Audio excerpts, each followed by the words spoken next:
So that's all. I want to buy one of the islands off of Greenland, if not the whole damn thing. Maybe we can get to maybe we could be the first dogs to the trough there, the first piggies to the trough, and we'll do a lot more of that stuff in the second half, though. Also, remember, after tonight's show concludes at 9:00, after tonight's show concludes at 8:55, I will be jumping on with Matt Christensen for his Wednesday night broadcast. It's the first Wednesday of the month. Well, not technically, but it was New Year's last week, and he wasn't feeling well, and neither was I. So I'm going to be doing a little bit of overtime from 9 to about 9:30, and then there we have it. Hello to everybody over there on Rockfin. I just see a couple of people just jumped into there. Very rare that we see any activity over there. Hello to everybody on YouTube and on DLive. Looking at all that coming in. Great stuff. And on Twitter, too. Hello to everybody. Okay, well, let's just jump right into it, shall we? Because we have so many other things to do, and I think that I just want to get this out of the way and bring Matt on. So, on the way, number one, up on the upper, what is this? Oddity Central. OddityCentral.com. Here it is. The first one, the headline is Russian police detains party goers for looking too gay. Russian police have been enforcing the country's controversial anti-LGBT legislation by arresting people for dressing in ways that make them look too gay. It's not funny.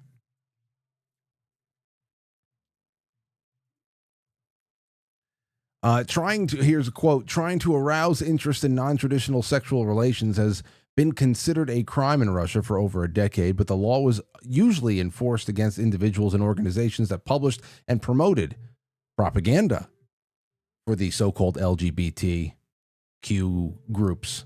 However, a recent analysis of court documentation by an independent news outlet revealed that the Kremlin's strategy to promote traditional values now includes detaining and fining people for looking too gay. The Russian news, that would be half the straight people in the United States, by the way.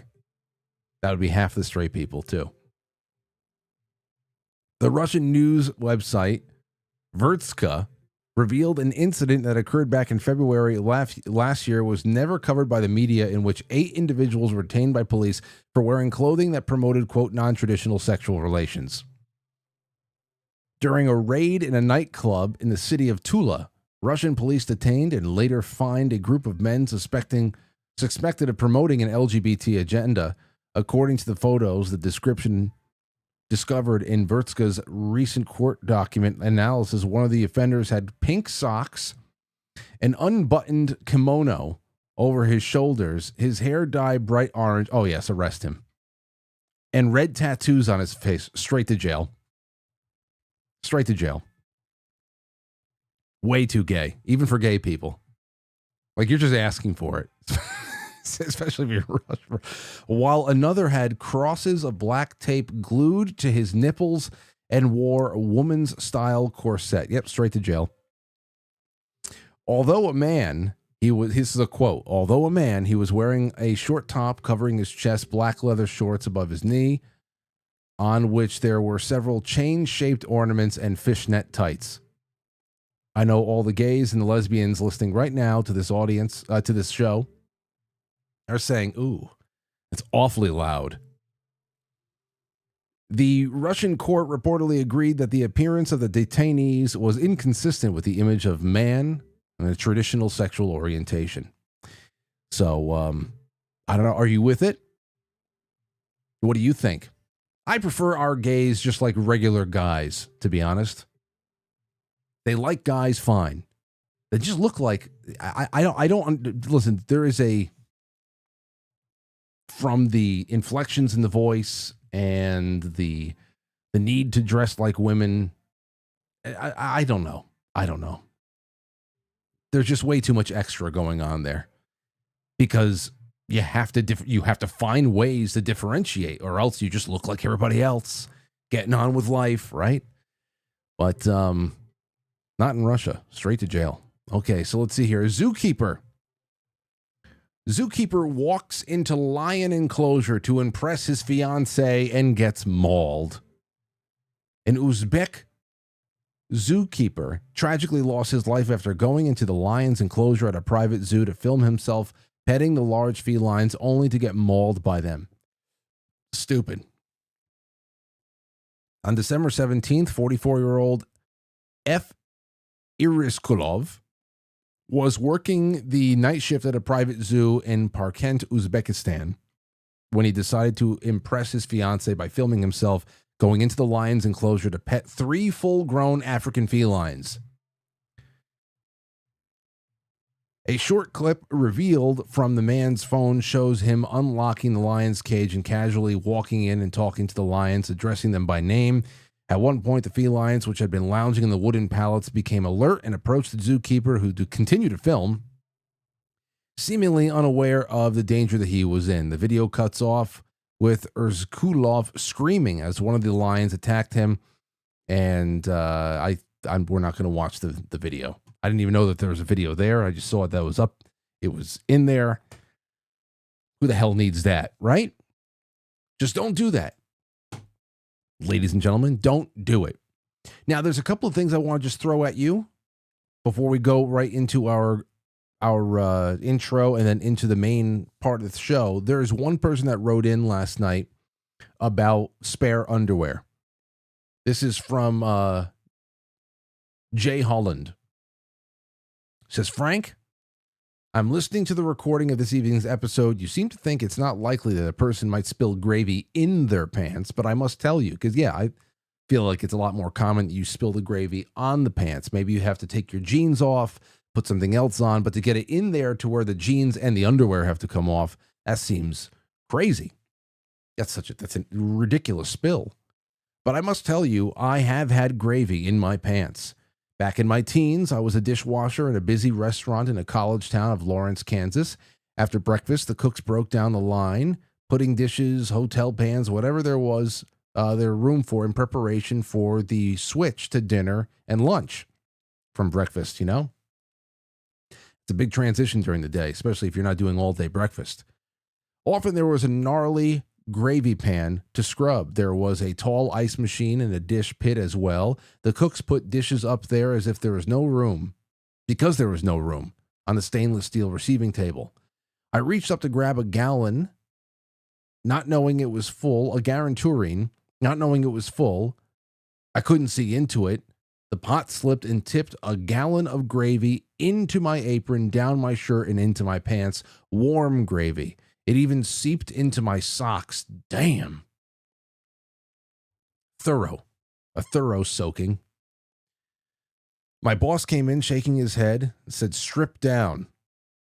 We had an on-site washing machine. I did the rest of the shift in my skivvies. The waitresses loved it. When I was finished with my shift, my clothes were clean and dry, and hopefully had a few dates. I did not have a spare that day. I tend to keep spare underwear in the car, even though I didn't come into contact with the volume of gravy I did when I was younger. Love the show, even when you doubt the foresight of carrying spare underwear. Oh, I don't doubt it, because I've been in situations where I wish I had some. It's been a very, very long time, and I'm sure it won't happen again for another 40 years, hopefully. But, there's just one time I was at the park. We were working out. I had to go take a leak. I said, I'll be right back, guys. I went to go find like a, quiet place behind a barn somewhere. And I wanted to get it over with. So I'm pushing to pee. Pushing the pee out as fast as I can. And then, you just push a little bit too hard. And you gotta, waddle back home, and I'll be right back, guys. Like I said, it's been years, but I understand things happen you'd never expect to happen to you. So, it's good to hear. It's good to hear this story. Also, Lauren got in touch with me last night. Lauren, my wife, she was in the other room. She got in touch with me after I left the room, and we were talking. And that's what she said, that she was not only reading Fahrenheit 451 with me, which I'm so excited, because this is the first time that she's been reading along for any of the book clubs. But she also reminded me, everybody was talking about their anniversaries watching the show, that this is going to be in February 19 years since she started listening. So when the show turns, well, my activity within this this line of work, this passion of mine turns 20 years old next year in 2026, it'll be 20 years for her as well. She was listening from her college the night that we were doing our first stream in February of 2006 from my college. Of course, she was mortified because we were pulling people in. The night that we were, the broadcast room was right in the middle of the freshman dormitories. It was in the dormitories. It was in the actual building, this little tiny room. So as drunk students are walking by the radio place, we're just knocking on the window, telling them all to come in. And, we were doing bits that were just unbecoming. We were getting our bearings. And Lauren didn't like it much. She had very little to say about it. Very, very interesting. I knew it didn't go over well. So she's been there since the beginning, and it's been a long time since this show has gotten me in trouble. But yeah, like I said, most of the growing happened in a time where there is no record left of it, and that's good. So that's that. And one last thing before we start. If you go to quitefrankly.tv, to the forum, to the top of it, there is a few things that we have up there. Number one, there is a Valentine's Day thread for couples. We'd love to hear from, quite frankly, couples out there to do some, maybe we can get some spotlight on you in the February newsletter. Please go check that out. But also, I want to call your attention to something that is there as well that's been there for a while, since August of 2022. And that is recurring dreams repository. Lots of people talking about strange dreams that they're having. I was talking about strange dreams that I had a while ago that I'm being reminded of now because of people like Jimmy Carter dying and everything like that.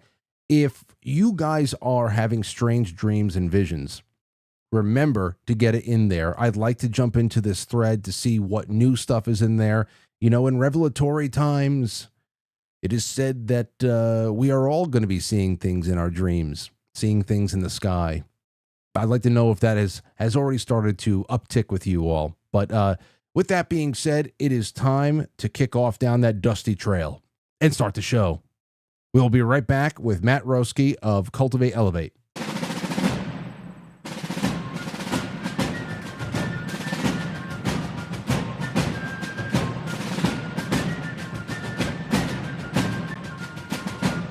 You let one ant stand up to us, then they all might stand up.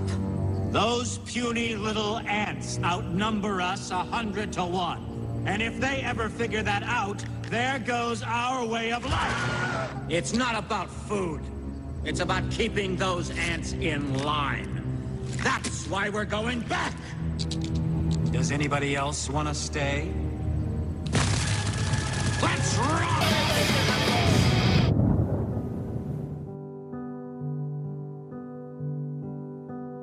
Okay.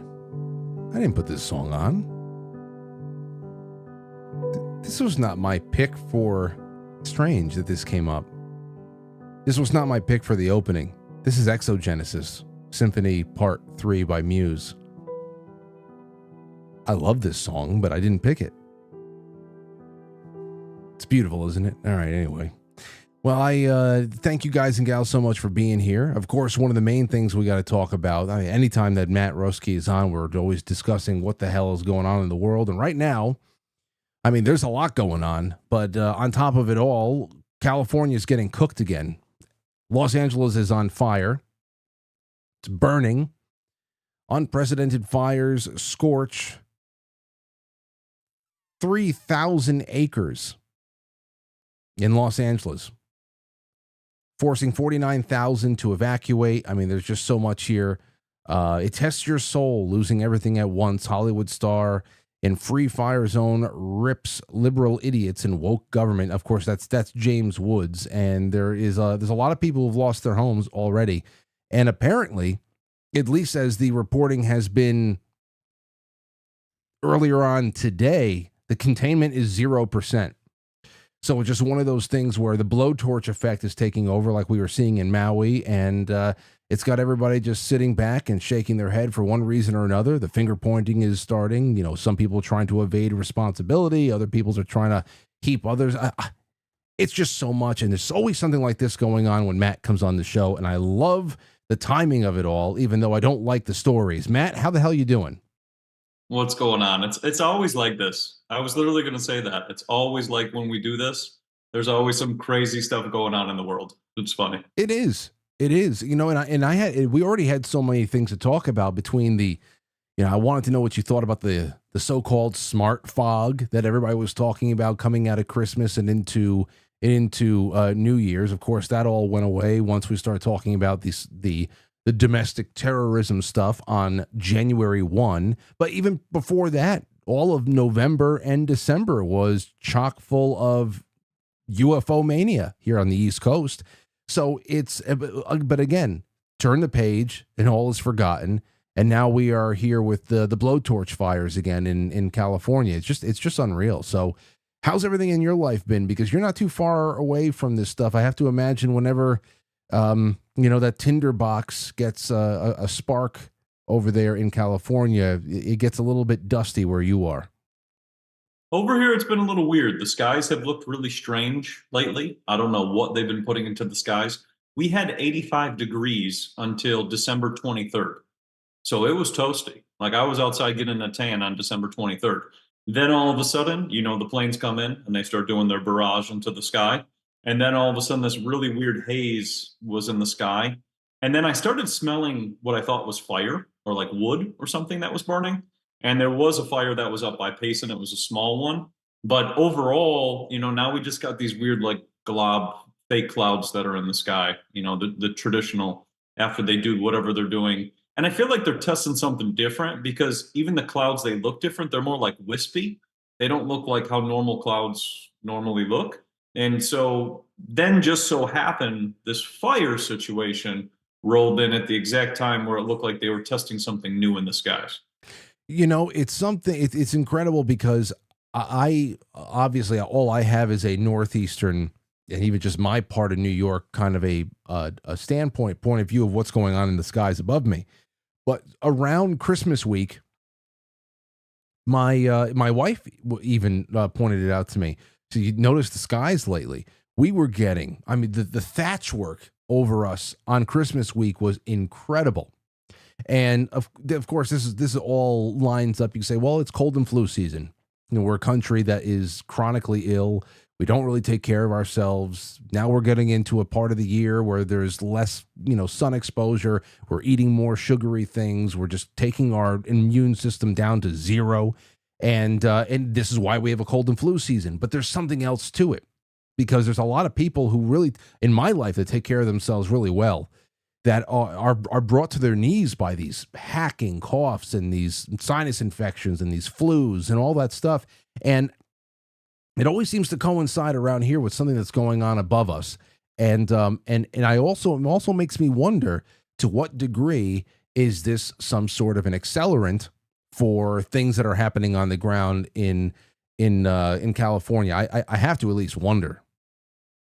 Well, yeah, that's the thing. Like when we had fires in Arizona in the summertime and they were gigantic, when they would spray, the fires were just absolutely massive and they would go wild. And whatever they were putting into the air was making the fires worse. And it was also keeping all the smoke from going up into the air, and releasing, like actually moving around.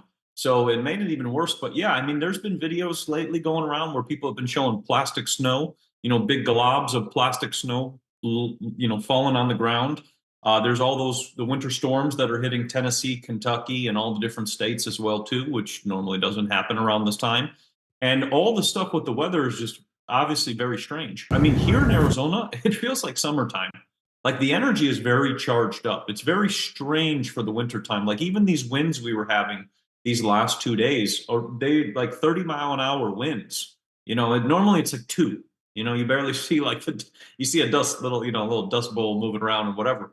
So something is going, and I feel like there's a lot of things in the works. For 2025, you got the SPARS pandemic playbook, of 2025 and that thing. And then obviously fires. And then I was researching into the smart city of Los Angeles, and that's a 2028 timeline that they're aiming for. Los Angeles to be a smart city by 2028. And they already put in the street lights. They've already put in the Internet of Things and all the stuff that they're putting into it. So when you see an event like this, which just is like Lahaina, just like Asheville, where places get completely removed and then reset, this takes me back into all the timelines of the things I've been studying with the World's Fairs, the 1850s, the 1840s, even if you're going into all the wars of 1812 and everything has been resets, and then something new would come, something like the fire department, which actually came around about the times in which they were having a lot of great fires in San Francisco. Then all of a sudden they said, well, we'll get rid of all those gangs starting those fires, and we'll come in with the fire department and the government, and then we'll tax you. So, I kind of look at it like that. And it's just, the more I would go into the past, the more I see the exact same thing as what's going on today. How would you take, because like I had laid out before, there has been a pretty crazy chronology to all of the things that we've been paying attention to in the news, even if the corporate media has lagged in some way, or they have been, of course, found to be complicit in pushing some ridiculous narrative about things like what's going on in the skies in New Jersey, the drones into the spray, into the fog, that everybody says, hey, it's nothing to no, it's more than just water vapor. It's leaving a white residue on things. Fog's not doing this for me. I didn't have any of that over here, but like I said, there was other things going on in the skies. What has been your take on all of those very strange things, those media items that have been really in our face from about Thanksgiving onward? Because of course, this is all, as you said, a lot of people are wondering what direction we're going to be going into in 2025 with the new administration. A guy who, Trump, who, everybody hopes for the best, but he's also going to be fought tooth and nail in very unconventional means. We tend to think that natural national disasters are one of those modes of warfare now, along with the courts and everything else. Just how do you disrupt a person or a country or a world that is time and time again trying to raise their consciousness and move away from old orders of business? But, those old people don't want to let go of you. So do you feel that all these things are connected, or is it just sometimes a cigar is just a cigar? No, I mean, they're going to play all kinds of playbooks. I mean, the aliens thing, or the whole UFOs thing, is the playbook of War of the Worlds, when they did the radio broadcasts where the government put out that aliens were coming over the radio, and then scared the living, daylights out of people, that they thought that aliens were actually coming outside, and people are getting worried. So, these are MK Ultra tactics. Same what they were talking about, like the sleeper cells the other day or whatever it was, and that thing. It's same thing. MK Ultra, messing with the minds. They're using the same playbooks on the mind so that the people will manifest and create these things. Because that's what I started to realize. If enough people freak out about something, that will also make it come into a reality and come forward. And that's why I always say it's so important to look at the past. Because even with even Trump announcing the World Fairs, we're going to have these World Fairs again. Well, World Fairs always followed with a money panic. They always followed with an outbreak, and they always followed with great fires or great floods. So, we have to be aware of these things. And if they are presented to us, if we decide to consent into these things or go to these events or whatever it may be, you have to understand what's coming with it. And so with my whole thing is, obviously they're going to try to play a lot. You got January 15th, you got the Teamster thing again. Remember that whole thing was going on? That has to come around again. So, there's a lot of things in which the situation is going to be where they're going to try to make people go crazy. Because that's really what all of this is. It's really it's a looshing of your energy, and it's to make you go bananas. But in reality, a lot of the times, sometimes, as we know, AI and all kinds of things can make up stuff, and it's not even actually happening. And then the other part too is we have to also sit there and look at the past and go, do I want to fall for this, or do I want to move my path this way? Right. And so, when I've started to go back into these books, I've started to see, okay, this is the same thing. Like, this is the fire. This is what they're going to do. This is the playbook. This is that. But if people aren't aware, like I was talking a lot about the smart meters and how the smart meters are a big culprit of these fires because they just go poof and they got lithium ion batteries in them, just like the electric vehicles, which have been starting on fire and exploding for a long period of time. So if people want to do something, one simple thing is opt out of having a smart meter, get an analog meter, and go back to the old way. Because this is one way in which it puts the power back into the people. And if they say, well, we don't want to, replace your meter or whatever, my buddy actually, he took copper and he covered his meter and he's like, now they got to come out and check it every time. Like we have to make it inconvenient for them because they're making it inconvenient for us. And the more I researched this whole thing with the fires, the more I found that they defunded the fire department, which is truly mind blowing to get rid of the fire department out of all things. And then also, too, they were talking about how the insurance companies 4 months before this dropped fire insurance so that people don't have coverage. Just so happens there's an incident. And then the more I would start to dig in this, I would see PG&E. PG&E has had so many fires and a track record dating back to the Rockefellers. So if people aren't aware, and that's why I like to be able to just speak about these topics, but if you don't have awareness on it, then we keep going through this perpetual loop. And what I notice is these are the same playbooks. They don't come up with anything new. Like you never see something out of the blue. It's always the same thing because they know that every 10 years or 15 years or whatever timeline, they can keep perpetually trying to keep us in this loop. Yeah, I often think, like when I talk about the conditions of our society from an infrastructure standpoint, from a culture standpoint, whatever the hell it is. If we talk about school shootings, for example, when you consider where we are, everybody wants to get into, is it Orion that we're talking about? Is it MK Ultra? Is it Manchurian candidates and whatever? At this point, like I said, and you had said it before, and we bring it up a lot on this show, that MK Ultra is just the status quo. It's mass produced at this point. It is what all of the media is based on, as far as the timing, the hypnotic timing of everything, repetitive nature of all things, from music to how the news is reported, the buzzwords. So it is when you think about that, the pharmaceuticals, broken homes, everything else that really paints the picture that we're in today, which is not a very healthy society.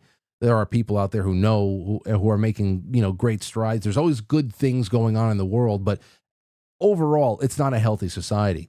It's a society that you can say would be manufacturing tragedies on a day-to-day basis. And then it's just really just a matter of who in the media, how are you, especially if you control the media, are you going to report on it? How are you going to spin it? How are you going to use it? What is it going to be then turned into? For what cause? The whole Hegelian dialectic. It's just, you could just, set us on that trap. Now, when he talks about fires in California, for example, I am always interested in the conditions that lead up to the fire. Many of us learned about the tinderbox conditions that they had in California in particular under the radical environmentalist years with Jerry Brown as governor. I remember covering stories from way back, taking calls from Californians on this show many years ago, every time that Jerry Brown would veto a wildfire management bill because things like controlled burns or clearing out of brush would disrupt the habitat of some local sparrow or something like that. And I saw a lot of things popping up today that stuff is still going on. Again, creating a scenario where it takes so little, a lot less than a strike of lightning to put all this on up. And then there are the mixed bag of reasons for the ignition of the flames, as I'm sure you consider all the time. As much as they try to always make this about climate change, our own Department of the Interior under the Obama years, I remember them having to come out and say, listen, 90% of wildfires are arson or human negligence, or of course miscellaneous, because anything can start it. So it's crazy. It's crazy. The starting point for so much is so tenuous and so I don't know. I should say it's we're in a precarious position all the time now because ideologically we have been made into just a madhouse. So all it takes is one striking of the match, or I don't know, one of those magnifying glasses from up high altitude, and then we have what we have now. Yeah, I mean, and that's the thing is like when you look at all of these events that take place, there's a lot of stuff that's at play. A lot of people were reporting that there were all these streaks in the sky, so then what is going on to the ground? And Yeah. then the winds were really weird, like the winds are just crazy strong. And then only once again, selected houses were hit, certain buildings were hit, only selected things were hit. So you start to see that this has happened many times. And California is notorious for it. I have a book here that just goes into everything about San Francisco from the 1850s and the great fires of San Francisco. And when the great fires were happening in San Francisco during the 1850s, it was Freemasons, it was Oddfellows, and it was different orders who were having all these fires happen so that they could reset something and then take it over and then say it's theirs and everything else. But the more I've looked back into these books, the more I've seen that this has happened so many times in a row. I mean, even with the World Fairs situation, when people are looking at the World Fairs and all these beautiful buildings, like a pyramid, for example, right there in Nashville, and then this building as well, which is pure stone. But all of this stuff has been reset multiple times. And I've started to realize that the more I would go back into the 1850s, it was like the people of the 1850s, like me and you right now, of let's say 2025 or whatever year it is, are seeing this and seeing it over and over again the same way they were seeing it. But they didn't even know that they were in this. So it's kind of like the more you get into this, unless awareness is created, which is happening, and I'm very thankful. Like the internet just spreads things like crazy now. And now that, allegedly there's no fact checkers and whatever, great things can happen too as well. But because of that, that creates awareness. And it's interesting because when I was reading the comments of a lot of these videos, which have already gone through, YouTube and the media and the Muppets and all of that, people know. The comments know. Like people are very aware. And that's what's starting to happen. There's an acceleration that's starting to occur in which a government or an AI, in my opinion, cannot control. And that's what I always thought would happen when the internet got to a point in which me and you can conversate like this and spread awareness. It'll actually change the whole entire system because the current system that we're using doesn't seem to work because people are very aware. And I see that moving forward with the more things that come out. And I was even, this other book I was looking at, which I just had to bring it for you just so I could talk about it. But this one goes into talking about how there were pyramids and obelisks and sphinx in the Grand Canyon. So we don't know where those are now. They're all gone. But there was a time in which that used to be there. So, when awareness is created and enough people realize they've been lied to, they've been duped, they've been whatever, things will change as well too. And I see that change happening with social media every single day and people becoming aware. And it just takes every person doing their part. And that's what I think is the biggest thing for the changes, because when people start saying, okay, these people, for example, let's say the people who defunded the fire department are now liable, people will have to get into lawsuits, people get sued, all these types of things.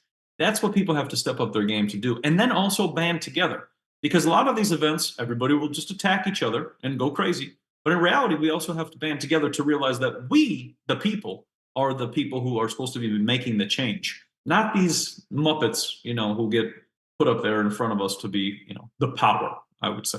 Yeah, and for as important as all that stuff is, for example, like you said, trying to figure out why. I mean, beforehand, I did read that the mayor of Los Angeles, she oversaw a nearly $18 million cut of funding to the fire department.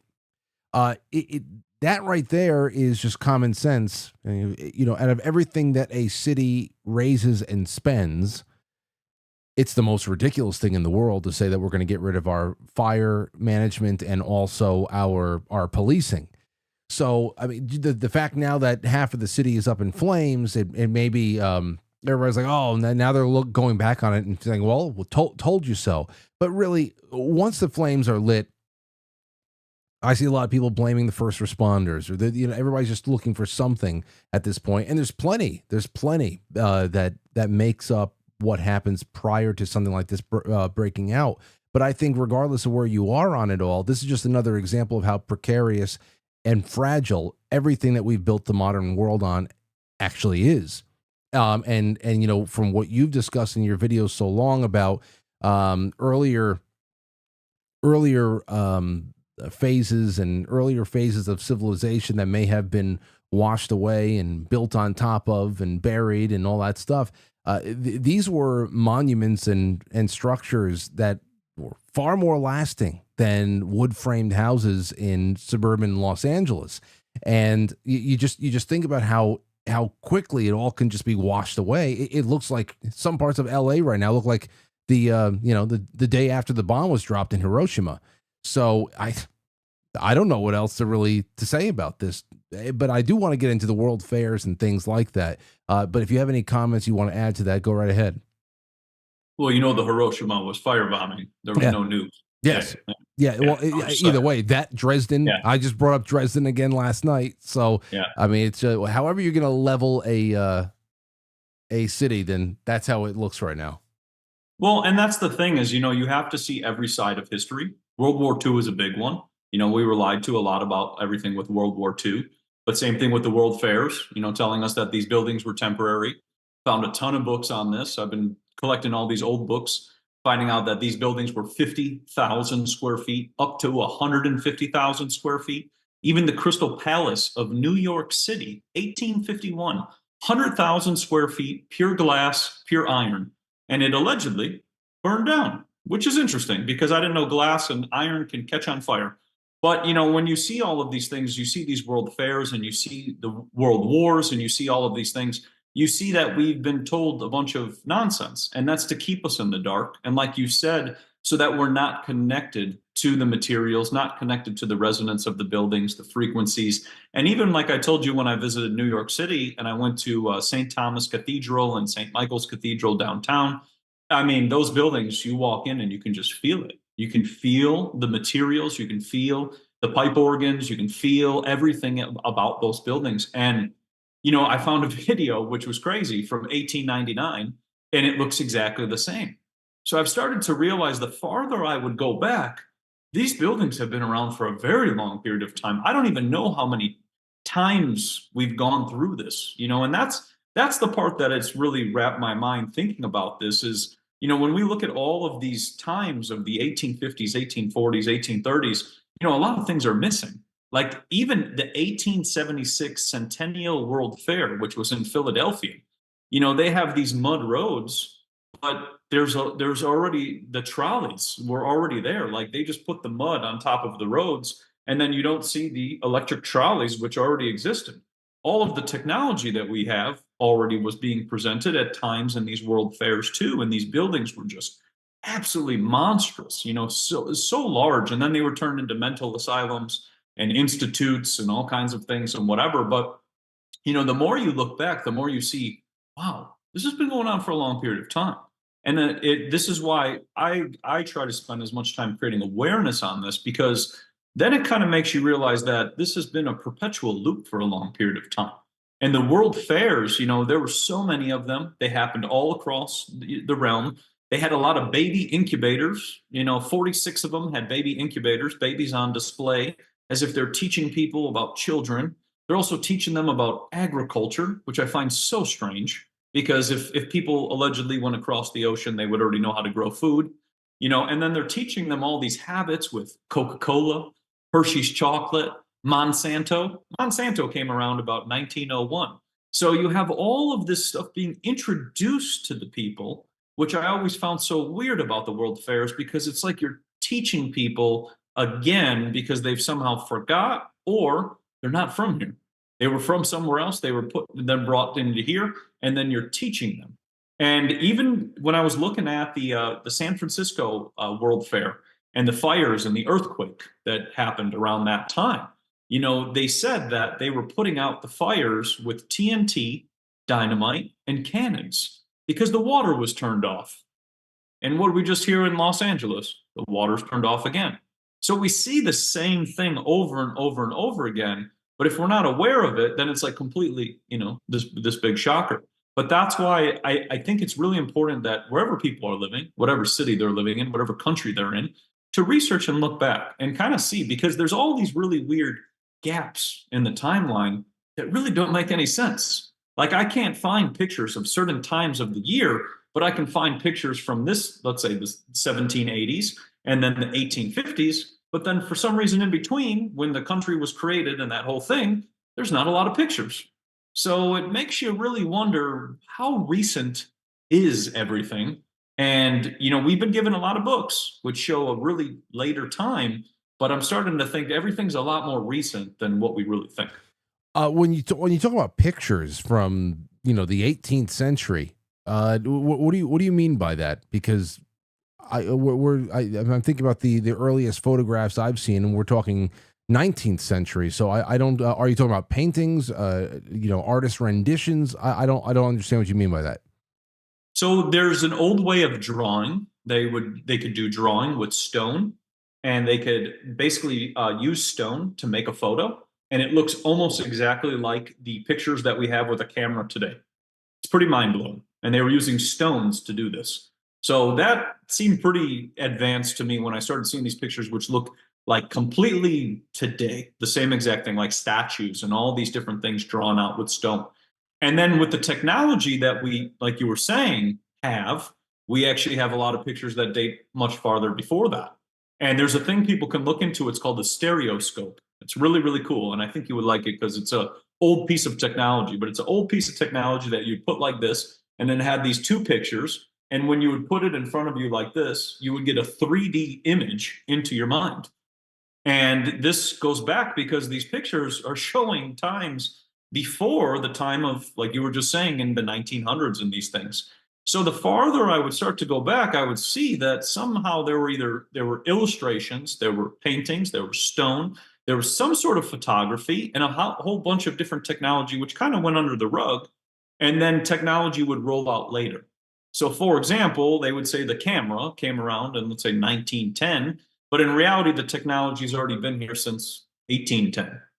And then so we would get this later on technology. Similar to 1783, people are flying around in hot air balloons, and blimps and all of those things begin. But then blimps and hot air balloons are all presented at the 1901 World's Fair. So if you see the timeline, we already had these things, a lot of stuff in this, whatever it may be, but then all of a sudden it's only shown to us later on. Similar to like LEDs, they were created in the 1920s, but they didn't roll out till 2020 when the climate change narrative came around. Yeah, see, well, with hot air balloons, I think that's something that some of our founding fathers were actually able to bear witness to. I think I don't know if it was in France or wherever the hell it was, but that's certainly like 18th century or early 19th. I forget when the hell it was, but yeah, there's a lot there we have to talk about, including taking maybe like the top 5 anomalous World's Fairs, like that you think should be studied and studied and studied over and over again, because there's one. This is the thing that makes me curious about the work that you do on these particular topics, is that the only one that I've spent a considerable amount of time on, especially because I did a book club based on it and everything, was 1893. And what I know about that, yes, it did coincide with a very, very deep economic recession and all that. But everything I know about it, with the time constraints and the efforts they put in to take this sand trap that was Jackson Park out there in Chicago, Illinois, and turn it into the White City, the effort was incredible. And there's a lot of buildings that kept falling down. It wasn't marble, it was staff. So I don't know how many of these. I want to know which ones are the real anomalous ones, and how many others really are just this incredible story of hurry up and get it on. They didn't have any of the full scope of the White City wasn't even completed until almost maybe close to a year into the festivities already being open. So I wonder about this a lot, because I know that there's been plenty of World's Fairs, state fairs that have gone on over the course of that 100 years or so, and many more than I ever thought until recently. In New York and San Francisco, all over the place. So I would love to get like a top 5 from you, because some things don't compute, only because the only one I know about is Chicago, and I know that wasn't like, the Parthenon went up and it was solid marble, and then it's all gone, and all that's left is this little, this little temple or something 100 or so some odd years later. It's a little bit more complex than that, for at least for me. So I need more things to expand on. So we can look at, there's multiple different ones. You can look at San Francisco. That's a great one. San Francisco, you have like you have the Tower of Jewels. Everything is made out of jewels and all these different types of jewels and different types of stone. And actually, a couple of those buildings still remain in San Francisco as we speak. Then you got Chicago, 1893, like you just said. You got the Museum of Science and Industry, which is still up to this day. That one is pure stone. Even when you go, for example, like I was telling you about in New York, when you go downtown to the Museum of Natural History or whatever it is, I remember I walked into there and I asked the guy, "What's this building made out of?" And he goes, "Oh, it's travertine." I go, 100% travertine. He goes, "Yep, the whole entire building." And I go, "What floor is this?" And he goes, "This is the second floor." And I go, "Well, why aren't we on the first floor?" And he's like, "Well, we had to build the steps up so that you could be on this floor." And I sat there and thought, well, that's kind of strange. How many more things are on the second floor? But then we moved to, you got Tennessee, had a huge World's Fair, and this is Nashville. They have pyramids there. They have all these Aztec ruins, which I think are really interesting when you start looking at. And I can pull up some pictures next too, because my screen's getting a little dark. But you have the Aztec ruins there. You have a pyramid there. You have all these huge buildings. And then you go to another one, which was New Orleans. New Orleans had a big World's Fair. It was massive. And when you look up the building, over 100,000 square feet as well, like I told you about the Crystal Palace. Now it's just a flat park is what it is, just a flat piece of grass. Because they were saying that all this stuff was falling apart. But, this is the part that doesn't make any sense, because when you look at how many buildings are in these fairs, it starts getting mind-blowing. So most of these World Fairs all contain about 500 buildings. Each building is usually anywhere from 10,000 to 50,000 square feet. Some of them, like at the Chicago 1893 World's Fair, I think that one's like 200,000 square feet, the main building. And it was interesting because the books that I was going through were talking about how it would just take 6 months, if they were building them, as they said, to build one building. So how would you be preparing for all of this and then moving all of these materials? Ferris wheel, 1893 Chicago, 75-ton axle. Yeah. 75 tons. This is just mind-blowing. And they were saying that these fairs didn't make any money, but they would still be moving these fairs from town to town.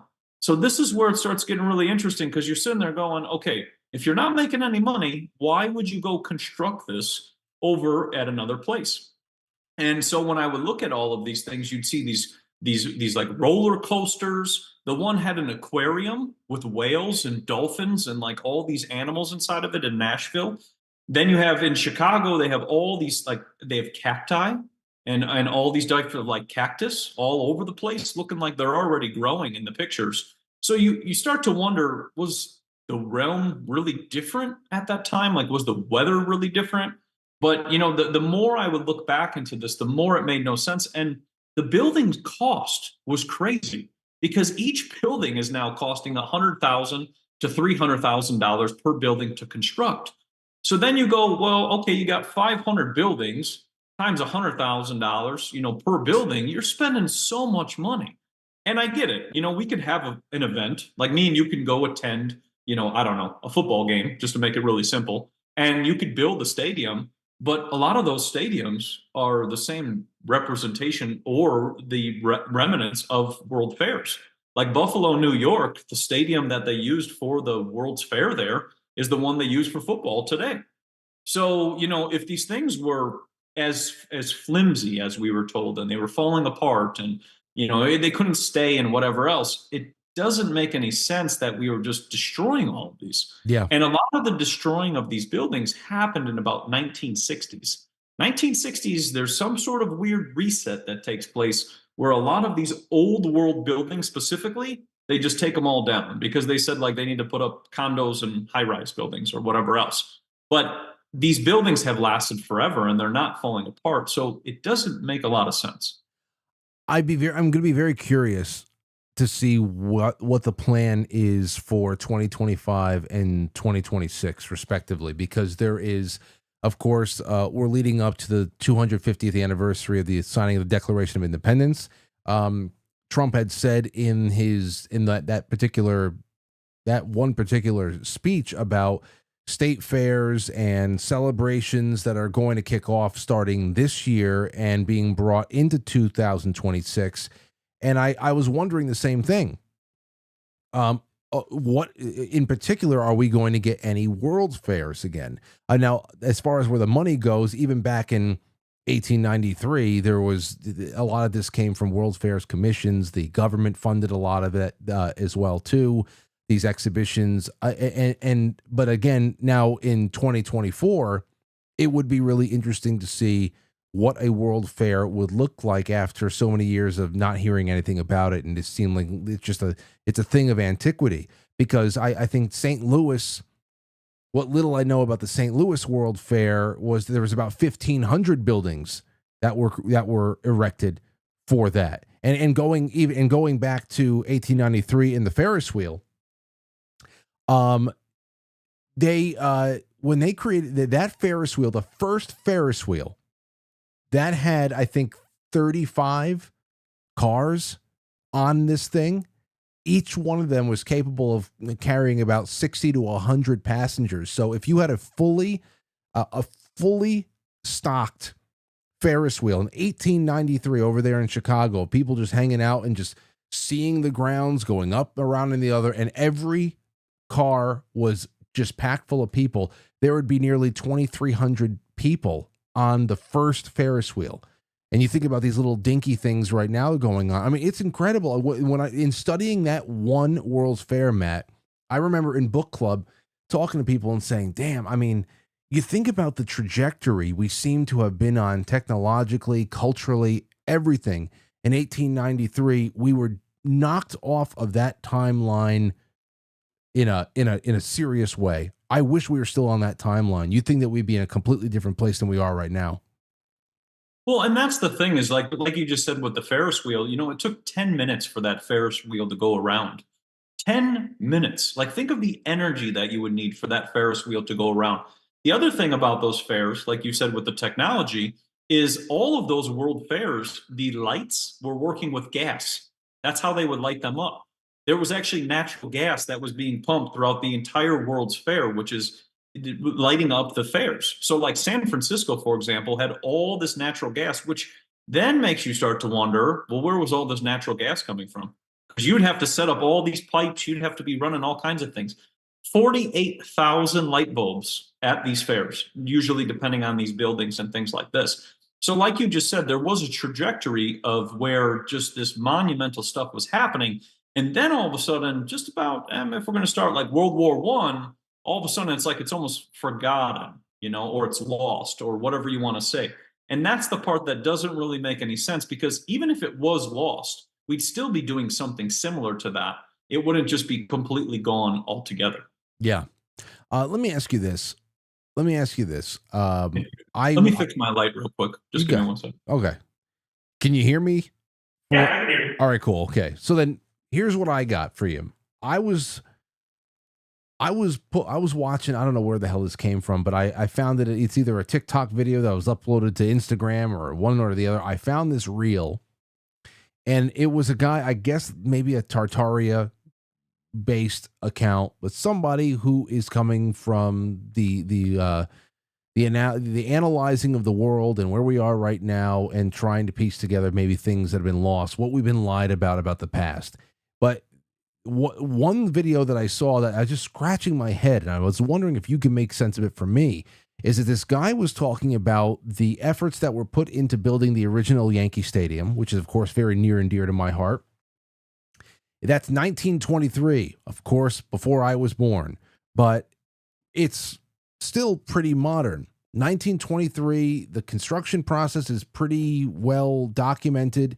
It's right there in the Bronx. The video pointed out how many hundreds of thousands of tons of granite there was used, how much copper, this and that.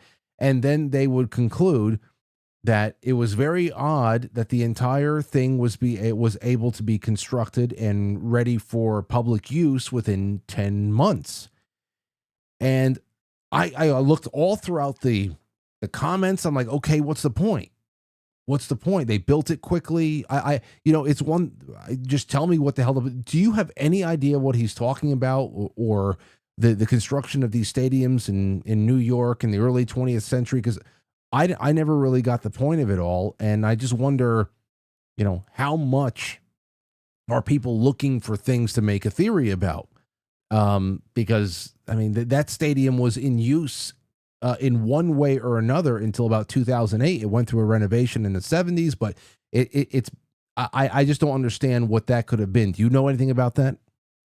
So the way I think that he's trying to tell you that is he's trying to say like this, the speed in which this was built and the speed in which this was created and the amount of materials that would be needed would be something it would not happen in that short amount of time. So he's probably trying to say, because this is like the World's Fairs buildings too.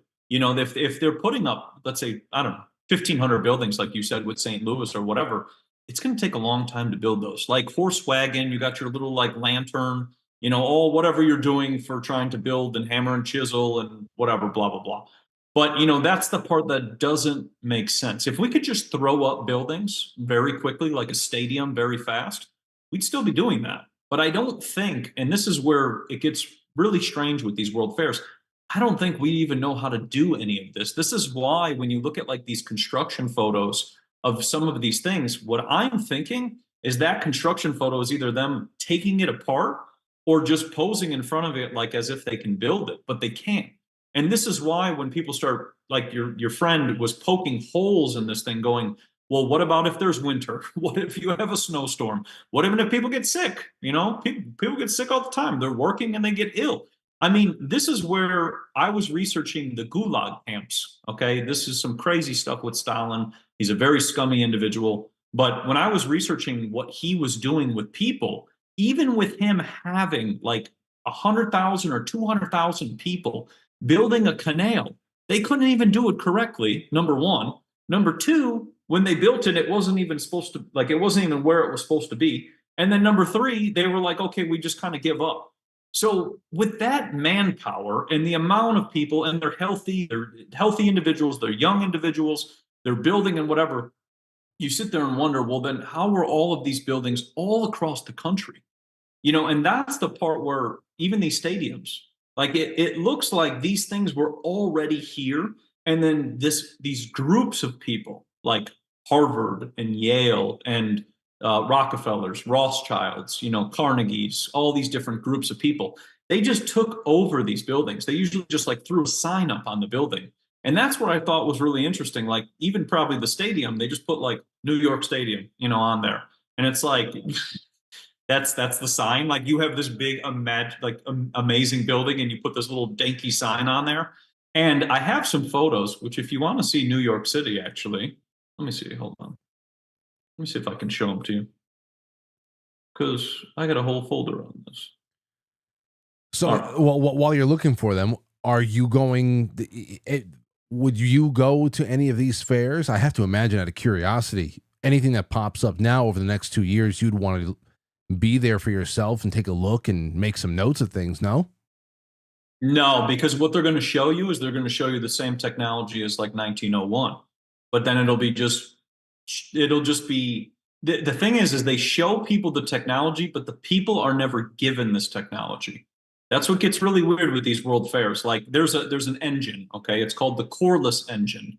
It's a 10,000 foot engine. It was a steam engine that was on display in 1876 in Philadelphia.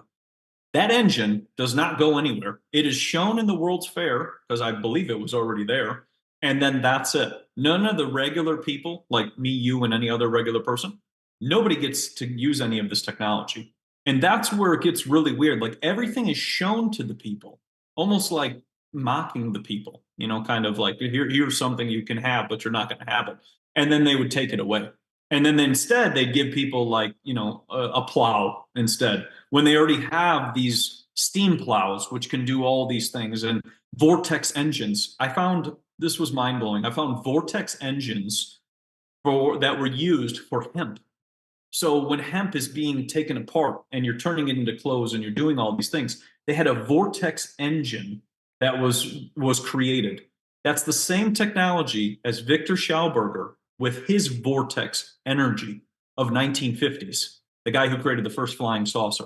So, you see this same technology, 1876, you see it in the 1950s later on when a person brings it back, but then usually that person's removed. So with all of these World's Fairs, the only reason, like I said, is I'm sure there'll be some sort of incident or something that occurs at this fair, and then people come down with a sickness and whatever else. And I don't really want to be a part of any of that. Well, that's one way. But now, see, I was getting all excited for going to these fairs. I'm still going to have to go check some out. I need to go on some road trips. We'll see what the hell, and I'll report back to you if anything is worthy of going out to look at. But I'm thinking about all this, especially when we opened up talking about Los Angeles and what is going on right now, where so much property has been wiped out, and they say that there's like less than 5% containment at this point, and resources are scarce, and everything is just going up in smoke. 2028, when you say that is a prospective date of making Los Angeles a smart city, that's also, I believe, that's where the Olympics are going to be held. So I don't know if that it's not a World Fair, but it is very close to it. It's a big spectacle. Usually an entire, the so-called Olympic Village goes up. You want to talk about lasting monuments and decaying old spooky structures around the world. All of the abandoned Olympic villages all around the world that were used during one year's games or another, and then are really in just disrepair. Nobody uses them anymore, just rotting in place. I wonder what might be getting cleared out of the way right now for new development projects over the next 4 years for the Olympics. Well, that's why I said like things all happen in a certain way. Let me show you these photos this is 1880s New York City. Okay. And then you can kind of be the judge. Let me do the share screen. Let me see. Or you just let me know when it's sharing. You go right ahead. Unless you need me to do something. Does host disabled participant screen sharing? Oh, I have? Okay, hold on a second. Let me multiple participants can share site. Yeah. Well, try that. Let me see. Oh, here we go. Yep. Great. Awesome. All right. So, and I'll make this big screen so everybody can see it. Last time I know we had some issues and I couldn't make a big screen. Okay. So this is, once again, can you see my screen? Yes. I just want to, before I start talking and just go on a rant. So this is like 1880s New York City. Now, if you look at this building, you see how they just put some letters up on top of here? Like they just kind of threw some letters on here? Yep. This is really weird because look at the way that this building is built. This is like if you want to get into the Roman times, this is like a Roman building, and then they built a house inside of it, which is very strange. It is strange. Once again, here's your horse and buggy down here on the left. And then you have this like just janky house in this, Roman house. And that's the thing, like when you look at the building of how they're building, even this little house over here, they're building, like primitive buildings compared to this for the people who are living there. So then we move to this building, which a lot of these buildings all burn down in fires, which is interesting because they're stone. So it's kind of strange that they burned in fires. This is another one. As you notice, there's little horse people over here, and there's hardly anybody walking around. Once again, now we're downtown New York City.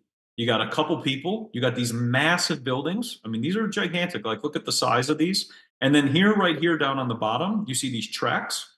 That's the electric trolleys that we're already going through.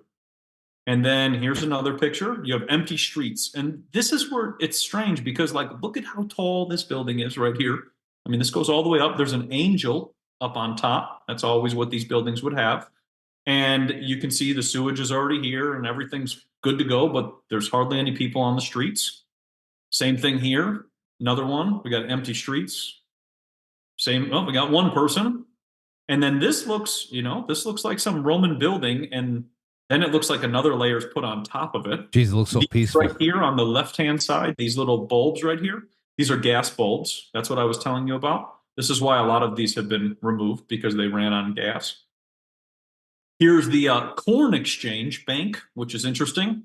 Masons were really big on corn. They wanted people eating corn, just so people are aware. So that food, I don't know if that's what people are supposed to be eating, but this is very grand. And here you go. This is a skyscraper, whatever we're doing. Wait, you said corn exchange bank? People, and are we being literal here that people would they actually bring the crop to the bank for something? Your question is as good as mine. It's not, it's not. I hope it's just a person's name, because that's very odd. Somebody bringing a bushel of corn to the bank for some pennies. I don't know. But the thing is if you see that, that's etched in. Like, that's actually the real deal, because you see right here on this little side right here, that's the engravings that were usually on this. So a lot of these buildings, like, they're already engraved because they're pure stone. And this is where it gets crazy. This is probably copper, actually. This is a copper door, which the architecture is beautiful. Then here's where you got the little janky signs. They're just like, oh, we'll throw a couple signs up on these, put a sign on here. Town is still empty. We have a big cathedral, and these are ones that they're gone now. They're no longer here. And then here you got the janky signs. You got Franco-American soups. And then look at this building. And this was the Mason building that the alleged Masons built, which that's what they said. But I mean, look at this. This is massive in comparison. And then these people are on a little horse and wagon.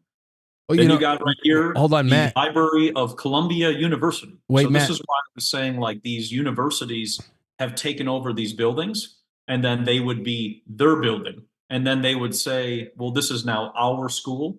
And then they would teach it to this little fellow over here on the right-hand side. I have something for you over here. The Corn Exchange Bank.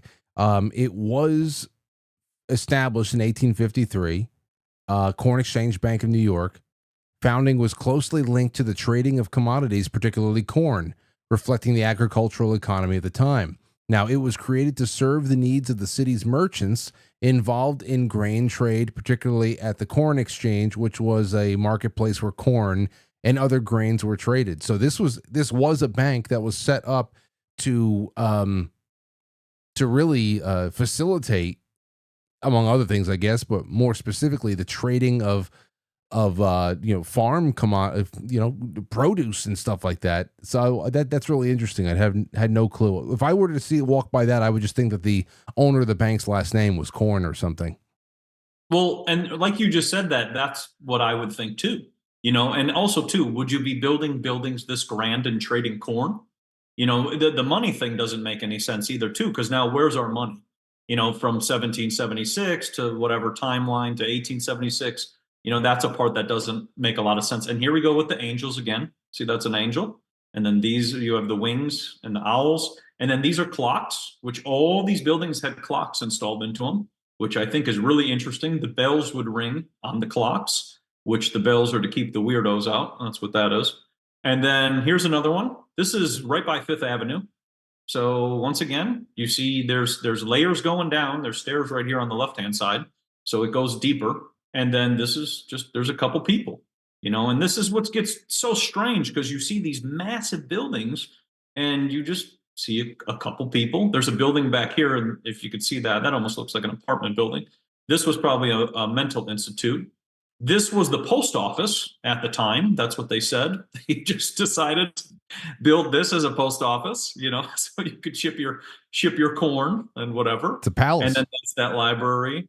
And then, this is another one. Here's the arches that I think are still there, but all the angels are gone and all these podiums are gone. So this is just another one. And let me see what else we got in here. This is another one. You've got a little Cupid up on top, and then you got these atmospheric antennas. This is where I was getting into, we've talked about electroculture before, but all these buildings had antennas that are just absolutely very, very grand. And then here's another one. This was, I believe, a stock exchange or something exchange. And it's just another one.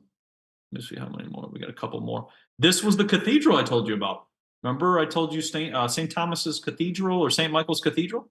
That's what that is. And there's once again, like, I mean, you could say everybody's at home or everybody's working, but you know, it's kind of odd. It is And odd. then here's another one. And then this is a cathedral too. And then here's all the stained glass windows. Now, what's interesting is look at this. There are, it looks like vines growing up, like almost like this was covered. And then maybe somebody actually pulled these vines back. I know it sounds crazy, but like if you found a building, you're going to pull the vines off, because if you had a building of this, you know, beauty, you wouldn't be letting the vines just take it over. You know, that doesn't make any sense. Well, Here's your about what funny year? time. Matt, how about what year are these photographs taken? This is 1880s New York City. Okay, I'm just gonna see if there's anything population New York City in 1885. Let me just put that there. Let's see.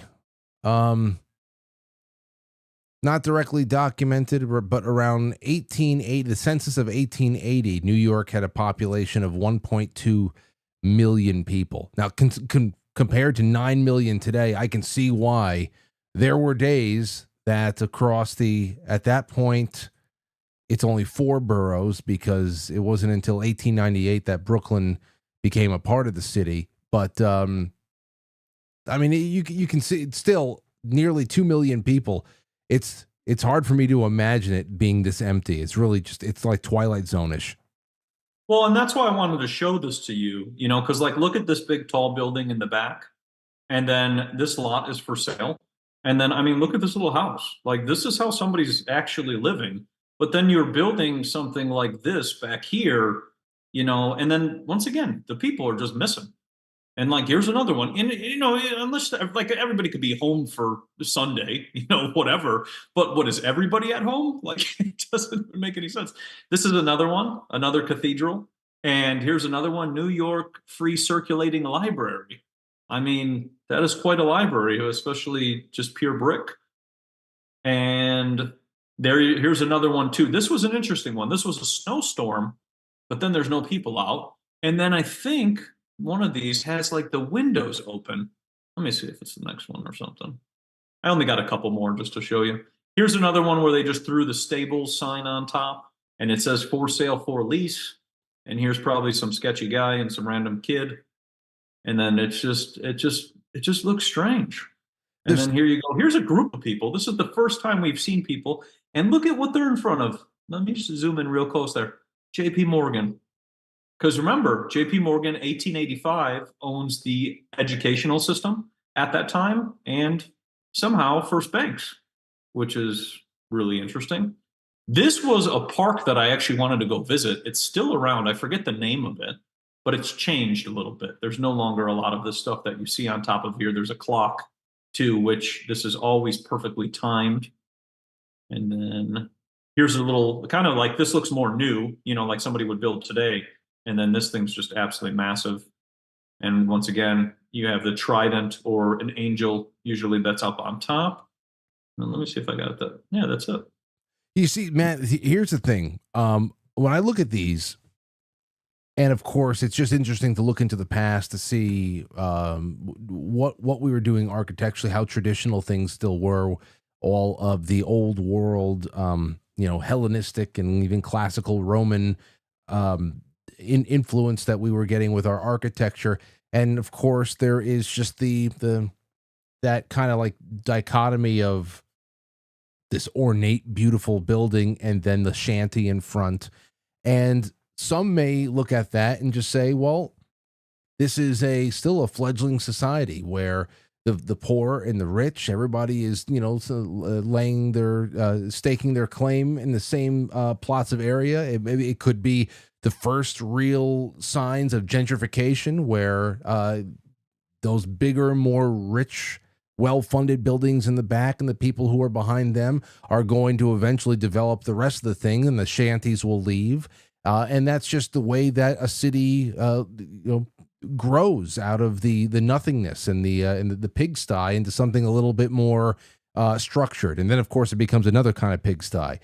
I think more there's going to be people that wonder, where in this is there do we start seeing, the real evidence of a plot to erase something that was there, or to, I mean, I don't, or I don't know. It's that's my whole thing with when it comes to whether you want to say the mud floods or Tartaria or anything. I'm always looking for the evidence that says, okay, yes, this was once one thing and now it's gone because of this much bigger plot, and not because of, there was a fire, or there were other economic reasons why this part of the city started developing more than the other, or the other one came down and buildings get replaced. That's what I think more people would need to sink their teeth into as far as evidence goes, because it goes into everything else. It ties into where we are right now. What we're looking at right now is a society that is in flux again, culturally, technologically. We wonder, are we being prepped to be transitioned into another state of being? And is that going to be a freer, more technologically vibrant, culturally vibrant version of ourselves? Or are we going to go more dystopian, more disconnected from our past? And I think that it would go a long way to kind of fill that in for people, to really to sell this theory, because I'm interested in it, because I love the whole idea of finding lost things and having us be significant parts of that story. But sometimes I get lost along the way because it just it seems, I don't know, maybe too fantastical at times. Well, and that's the other thing is like when like the way that it can seem is that everything was very grand, Yeah. and that things were amazing.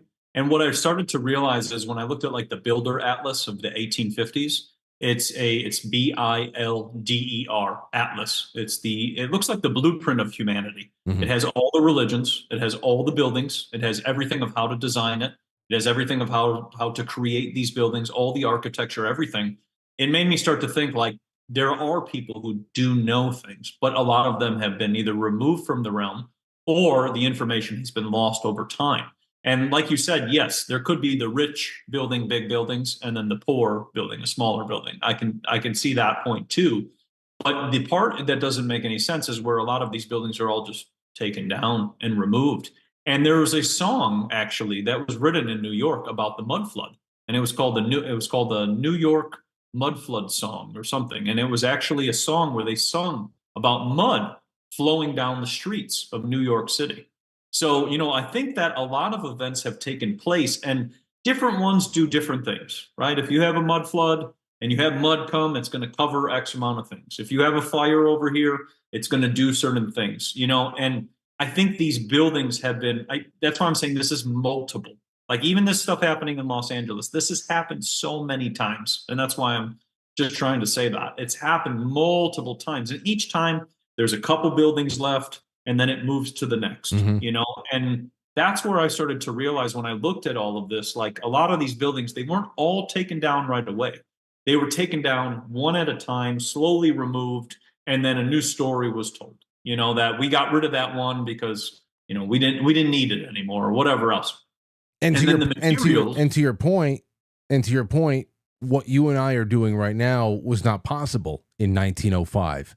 After a gigantic earthquake, or if there was a fire or whatever, the reporting of these things, the leveling, the reset button being hit on one city or another, or one Olympic village or World Fair or another.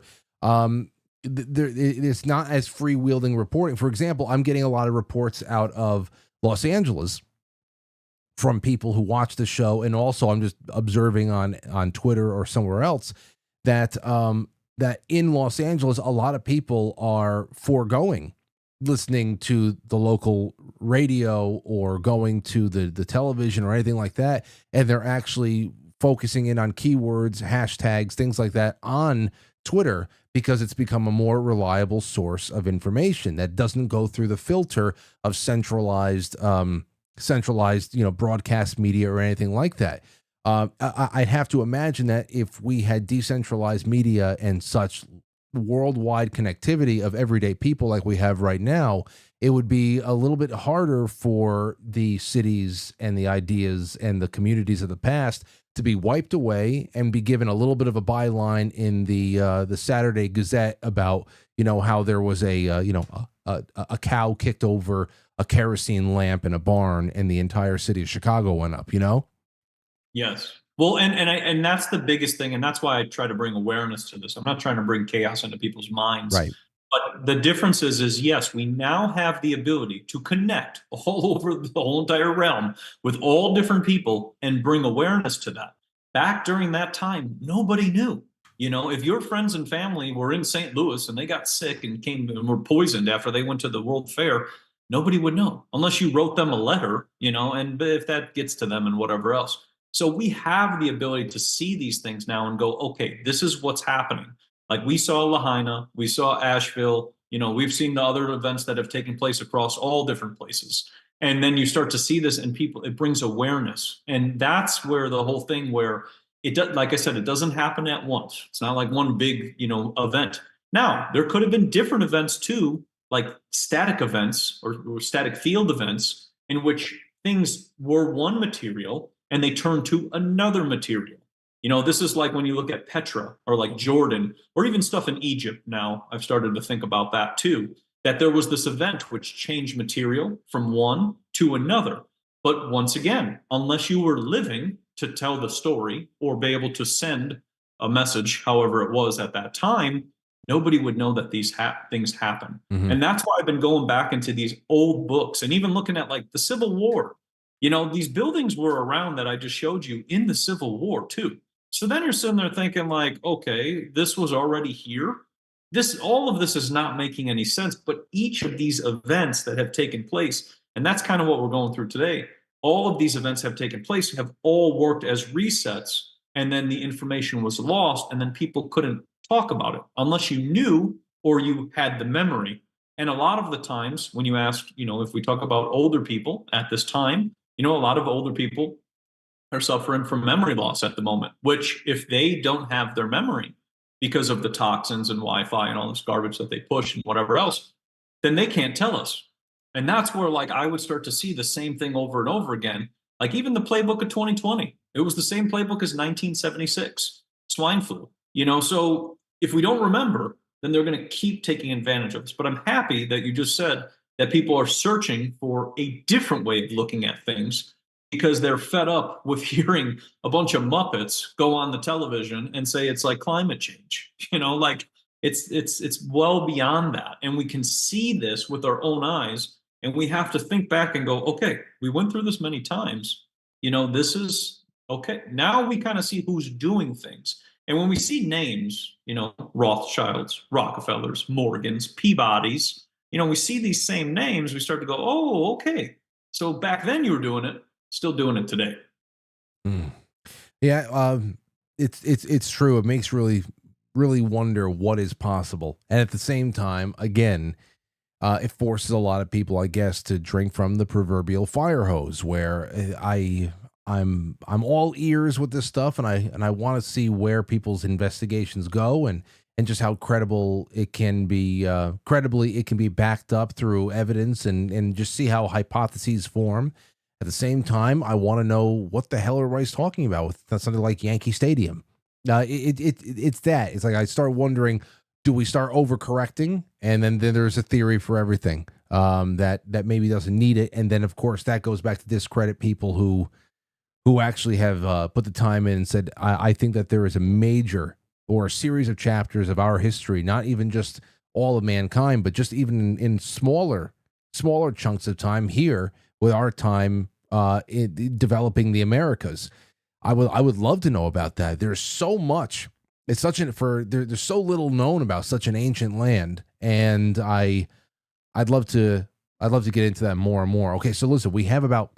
This sucks because it's 3 minutes, but I wanted to talk to you about in the moon cycles because it kind of it ties into where we are right now with timelines, our perception, the clock, where we have been, where we're going. And I know it's such a big part of Cultivate, Elevate, you do these deep dives, and it's all about sharing information and you're reassessing history up until this point, but you're also very big into health, not only with your wonderful selection of superfoods and supplements and all that, but talking about alternative ways of living and sleeping and everything.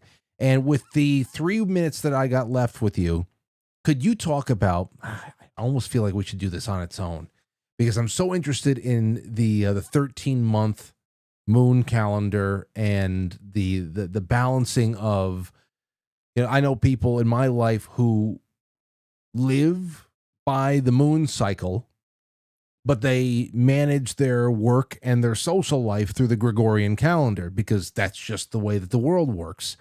So I was wondering about the benefits of, I want you to talk about the benefits of the moon cycle and keeping yourself aligned with that, but also finding the balance between, like I said before, organizing social and work life through the Gregorian calendar, but your body existing on a 13-month calendar that nobody else is keeping track of.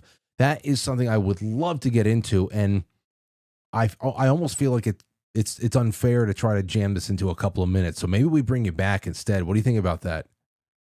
That's fine. I mean, there's also just, on moon cycles, just if we throw some little things in there, Go there's ahead. an eclipse coming in March, the blood moon eclipse, so that's a lot of energy that's coming in March. So, we used to be synced to the moons. And just to put it really simple, and I can just summarize it really fast, there's 28-day moon cycles. You have the first day of the new moon. That's when your energy peaks. You go up to the full moon. That's when it peaks at the highest point. That's when people get a little crazy. They turn into lunatics. And then the next 14 days, they get real calm. Every 28 days is the same exact cycle. If you pay attention to the cycles of the moon, you'll see the cycles of humanity the entire time. And I've started to just pretty much just pay attention to it all. And just so that everybody knows, we got the full moon coming next week, right around my birthday. And it's interesting because this whole event happened just before a full moon is coming. So people's emotions are heightened because of the moon. So then people are going to be more crazed while it's taking place. So yeah, the moon cycles are nuts when you get into it, and we can definitely talk more about it next time. It would be wonderful because going into a new year, I like checklisting a little bit, and there's a lot of people out there who, like myself included, who settle into routines that work for them and know to avoid going crazy.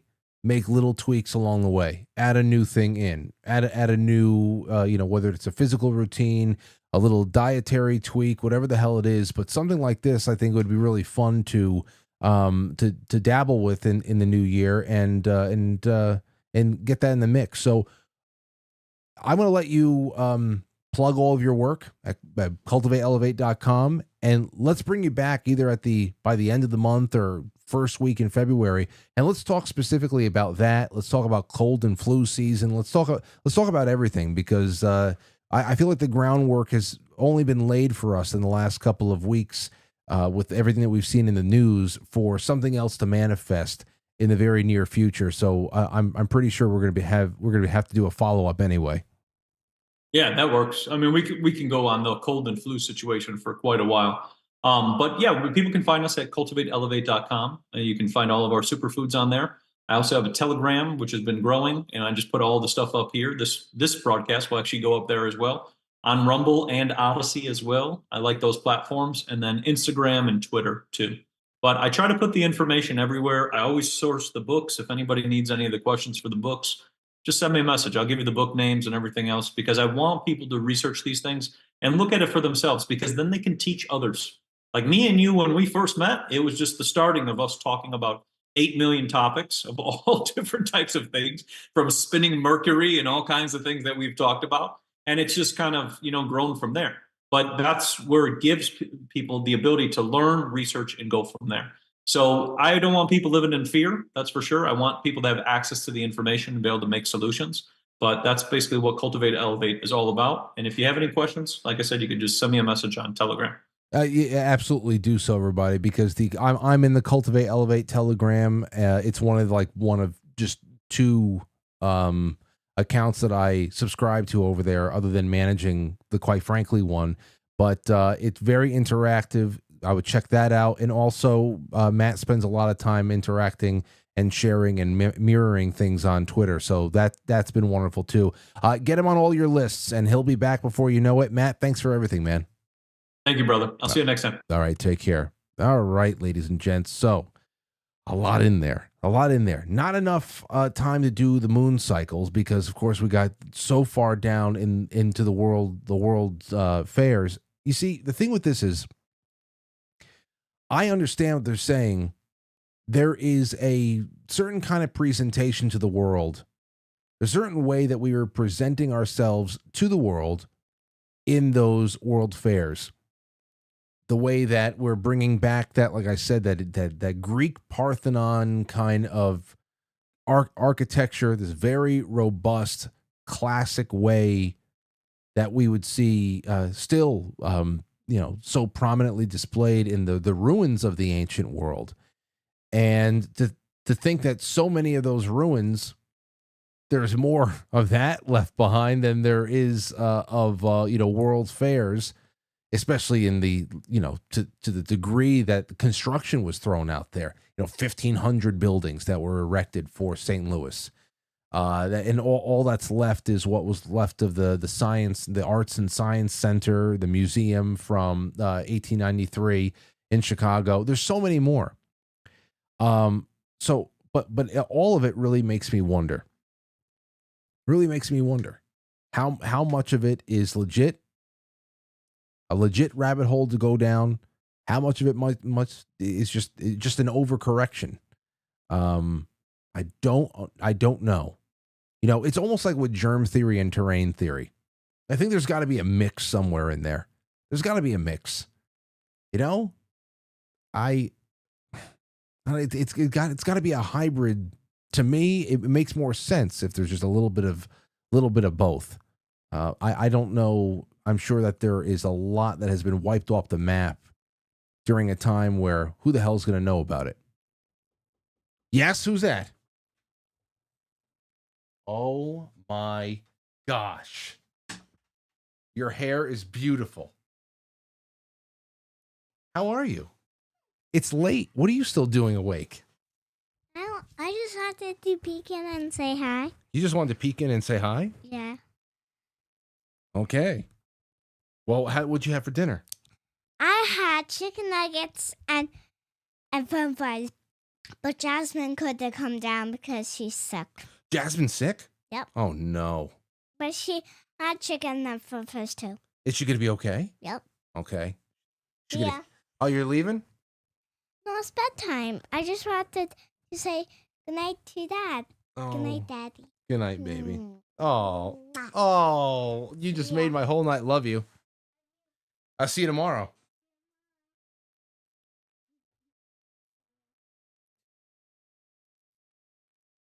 That's right. Dance out. You want to show everybody what's this? You want to show everybody? You want to show everybody your Moana necklace? There you go. Have a fun time. All right, be good. Sweet dreams. Sweet dreams. Bye. Oh, thank you. What a nice little. Did you see that bow? Wow. She bowed. She went by. Good for her. Very nice. Very nice. So yeah, all right. It's 8:36. No intermission. Let's open up the lines. 914-200-0269. 914-200-0269. Give me a buzz. I want to know what you think about things. And I'm going to go into the super chats right now. One super chat from last night that populated after we got off the air was from Rev. Says, Happy New Year, Francis. Here's to the first of hopefully many super chats throughout 2025. I hope Studio B technical issues get sorted soon. They were sorted last night, Rev. Everything's great, as you can see. Let's take a call. The Sentinel. How are you, Sentinel? Hey, hold on a second. We're about to mute you here, buddy. Hi, Frank. How you doing? I'm all right. What's on your mind? Well, I called the other night several times and I missed you, but I had several notes before the press conference yesterday about the great Trump acquisition. Okay. And I wanted to also wish you Happy New Year's and a couple other things. But Trump has been forecasting through tweets and press conferences. He wants to expand the United States to a greater North America. And I know that in the 90s, when the NAFTA came out, there was talk about putting the three countries together and making one united North America. And at the time, I was kind of against it. But Trump's push for this is kind of a interesting vision that he didn't campaign on. But we knew he was interested in Greenland in the past. And if, we have Panama North, that makes that southern border a whole lot smaller to have to guard. So that was my number one thing I wanted to talk about. Number two, I really appreciate your guest and this historic look back at these things. But given how photography shoots were set up in New York, if they wanted to showcase something, anybody who had the wherewithal to build those buildings could have had the local police hold people off the road. I was thinking about that. They could do what a photo showed. So I would think that just like if we were doing a movie or something and we wanted to shoot something downtown, we could block off the roads and have the photo crews do it. So it's totally possible. I mean, the lack of personnel or people wandering the streets for the grand photo isn't a big mystery to me. That just seems to be like I coordinated this photo shoot. Yeah. Like I said before, it is very Twilight Zone-ish to see. But then again, to look at the population of New York City in 1890 being, under 2 million, that, I think it's a lot more feasible to be able to clear people out for a photograph that, covers half a city block. So 100%, it could be just as simple as that. Yeah, and the third thing is just my friend, not really my friend, but my colleague, brother in arms, Matt Berg is his shortened name. I sent you that thing regarding the career history of the 18 series for enlisted men in Special Forces.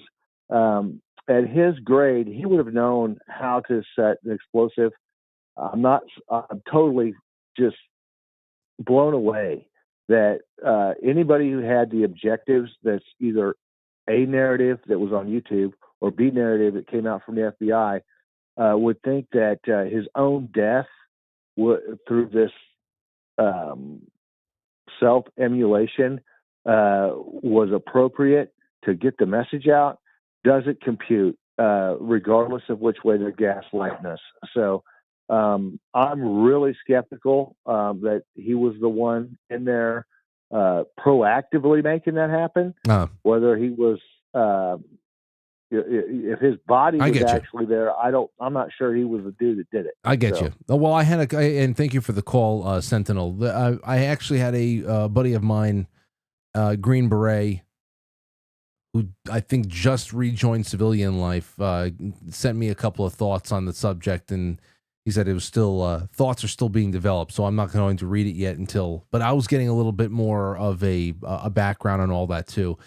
Funny you bring that up because we're talking about a lay of the land. You want to talk about the formation of countries and civilizations built upon the skeleton of another one, and having nobody around to tell the story of how it happened, or at least the full story of how it happened. Well, if we become the owners of Canada and Greenland, we will have all been there to see it happen in, with every nuance and every twist and turn along the way. It's starting as a jokes, As far as the North American Union and the UMERO, I remember all that stuff there too. I haven't heard anybody talk about buying Mexico.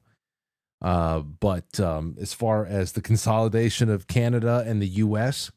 and then Greenland, here's something from there's Panama. Now, if there is the Panama Canal and you can actually turn that into a de facto southern border to make sure that anybody that is actually traveling on foot or anything else from South America up through Central, it stops there. I mean, that's interesting. If that can be, because then it's like the Battle of Thermopylae.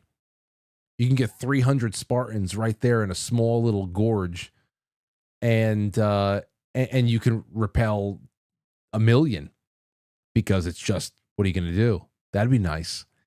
I don't know if that's the real thing there, but I think it might just be trade, which is what, of course, is going on with this. Take a look at this. This was sent my way. We put it into the Telegram today. From 4chan, people just talking about Greenland, Canada, and Panama. They say, why does Trump keep joking about Canada becoming the 51st state? Why does Trump keep joking about buying Greenland? Why does Trump keep talking about taking back the Panama Canal and even turning the Gulf of Mexico into the Gulf of America? The answer for those of you who are not familiar with geopolitics is shipping. Canada and Greenland, and by extension Denmark, control the Northwest Passage, which, due to ice melting, is set to become one of the largest shipping routes on Earth. Now, as far as the ice melting, the expansion and contraction of ice toward the poles, I don't know what opinion is valid on that. It seems all cyclical, and I don't know if that's really something that people are forecasting as a lasting change. But Canada can't defend these shipping routes, cannot defend against its other claimant, Russia, without U.S. support. America is also going down the path of wanting to further control shipping routes to maintain their hegemony. While these come off as jokes for now, make no mistake, these are long-term U.S. strategic objectives. Whether through conquest, economic partnership, or some other means, the U.S. will eventually control these routes. Whether under Trump or someone down the line, he is just the one putting the idea into the atmosphere. Just one person's opinion, whoever that anonymous person is. But it's interesting that it comes up on a night like tonight where it really is, in one way, shape, or form or another, relevant, because we're talking about the reshaping of societies in very significant ways, all out in the open. So I don't know how the acquiring of land the size of a continent living above us would have ever been subtle and hard to miss. But let's take a call. Here's someone who's always had something to say about Canadians. Santino, what's going on, King 40? What do you think? Do you think that the U.S. should just outright buy Canada, or what? Before I comment on the loser Canadians, could I correct your guest on something? Can I prove him wrong? And I hope he's listening and he can't dispute me. Okay. The proper word, pal, is converse, not conversate. Talking like a fucking illiterate. The fuck's the matter with you? Well, we can talk about that. Dispute me on that, pal. It is. I mean, listen, you can say conversate. Not you, him. You know the proper word. This guy clearly don't. Well, listen, it's an informal. Hold on, let me see here. Let me see. Is it a word? The proper word is so we can converse. You can say that. Not conversate. You can say. Gotta talk.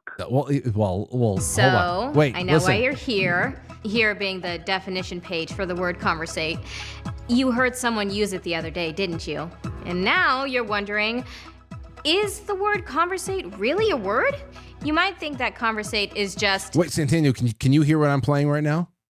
Yeah, I can. All right, hold on, let's listen. One of those new ways we're ruining the English language.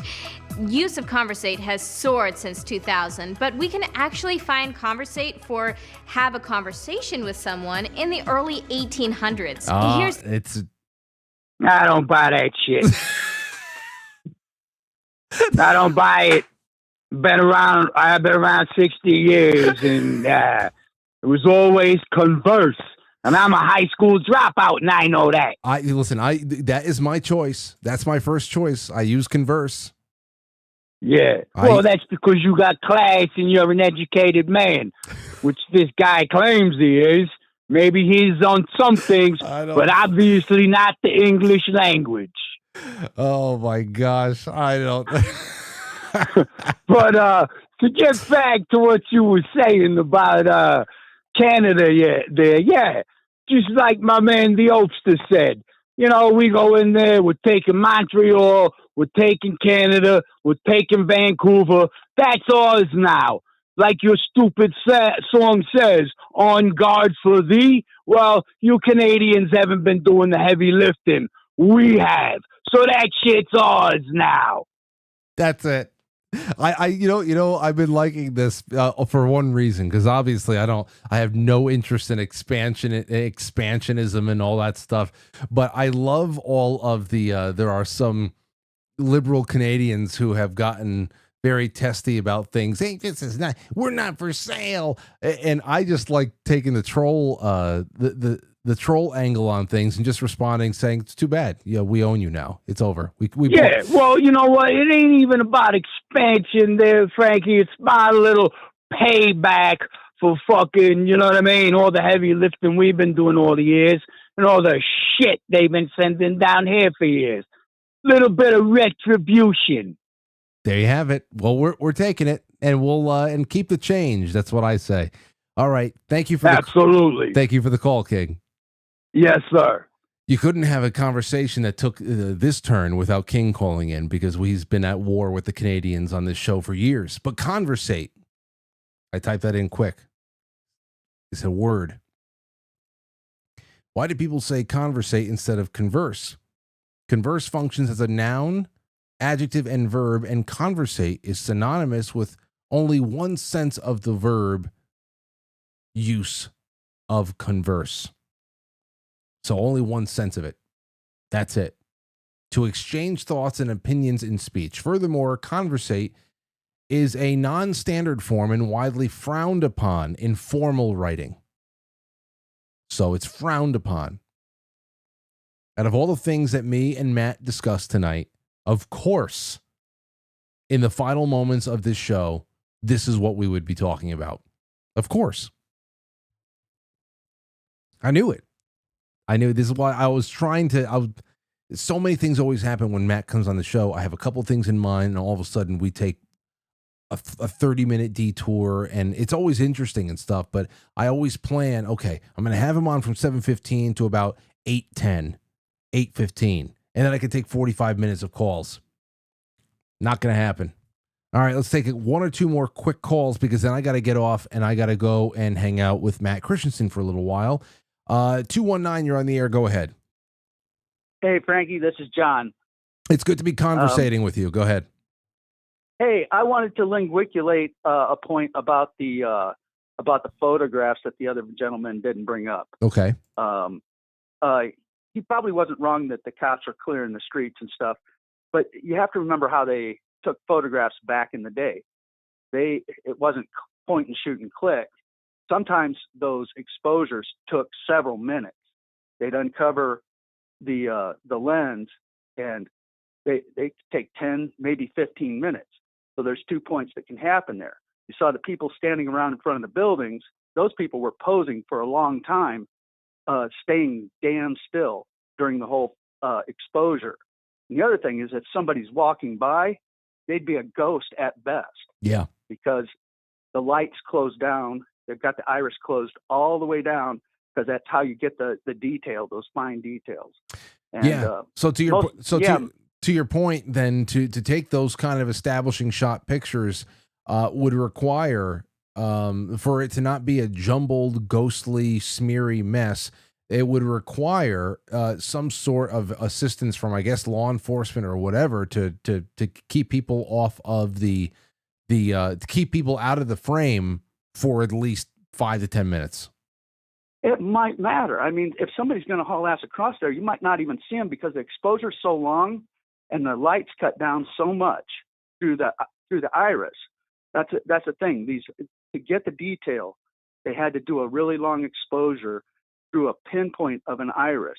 Mm-hmm. And so somebody walking by it would be like a hummingbird blur at best in the final exposure. So the people standing there, if they moved, they'd blur. They might blur a little bit, but they have to stand still there for a long time because it's not like a lot of lights getting there. They're doing these photos really early in the morning to get the best light too. So everything's still and everything. So, but yeah, they probably did clear the streets. They probably had people posing. But if some dog ran down the street, it was no big deal. It's not going to show up in the picture because that dog's reflection of light into the lens is going to be insignificant. It's not Gotcha. gonna show up. Gotcha. So, good point. Anyway, thanks for letting me linguiculate. Oh, thank you. That we should see. If I had another half hour, we would be able to do all types of linguiculating. Because I want to know what you guys think about this, about just the world fairs and how it, is that, do you think that there is anything? For me, when I look at Los Angeles, I see what I see. How does it start? It doesn't even matter at this point. There's so many ways that something like this can start. And we know that 90% of these wildfires is all human, whether it is intentional or whether it is negligence or whatever the hell else. Okay, that's just the way it is. Now, the real question is, just like with Maui or anything else, who is going to be able to come on in and redevelop the land, and what is it going to be repurposed for? I mean, these things have got to be written down, and we have to check back on it. Now, Los Angeles is going to be hard to miss. Like I said before, they got an Olympics coming in a couple of years, and there is just so much on the table right now. But if this was in 1899, this fire, what would be written about it? How much would be documented, especially visually? You want to talk about a slow exposure rate? What would the story of this kind of a fire be if this was well over 120 years ago? And how many times has that actually been the case? Where a city, a town may have been just erased and then something else had already been planned for it. Something to consider. All right, listen, I'm sorry, I wish I could take more calls because I can feel the bubbling of interest of people right now, and it kills me. It kills me that we didn't have much more time, but I got to go and keep a date with Matt Christensen. Again, that'll be from like 9 to 9:30 on the Matt Christensen channel. We have some great things that are going to be playing after the show on quitefrankly.tv. And then at some point around 10 o'clock or a little bit after 10 o'clock, I'm probably going to go on with my buddy Mike, Petey Face, and whoever the hell else, and we will do some Twitch streaming. So get over to the Quite Frankly Live Twitch page, and I'll see you then. Okay, guys and gals? Thank you, Jay Britz, who says, Happy Hump Day, Frank and Franklies. Let me get over to Rumble. We have at least one rant over there. Hey, would you blow me? Says, FYI, I don't carry spare underwear because I go commando, but I have had to sacrifice a sock or two here and there. And did that article give the fiance's info? No, it did not. Jay Semo says, another excellent show. Thanks. Well, thank you. I wanted to hear more about what's on your mind about it. But if Trump were to buy Canada and Mexico, he could be called. We could be called. Come. Yes, that's let's conversate about that. That would be good. Jay Semo says, great surprise from Aurora. Yeah. And she was extra sweet because she was really tired. It's very affectionate when she's tired like that. The Sentinel says, I miss Tom Petty. I want to hear Full Moon Fever. Hey, if I had time, I was going to play Bad Religion, Los Angeles is Burning tonight. I was going to play it right before the intermission. Couldn't even play the intermission. What else we got over there? QuiteFrankly.tv. Country Girl, thanks, Frank and Matt. Fascinating stuff. Brew Bark, my lunch break on YouTube explores the AI contributions to the narrative. And Robert Sarnes and everybody else. You guys have been great. Time for me to go because I am going to be late. Good night. catch you on the flip side. Will you shut up? Meow.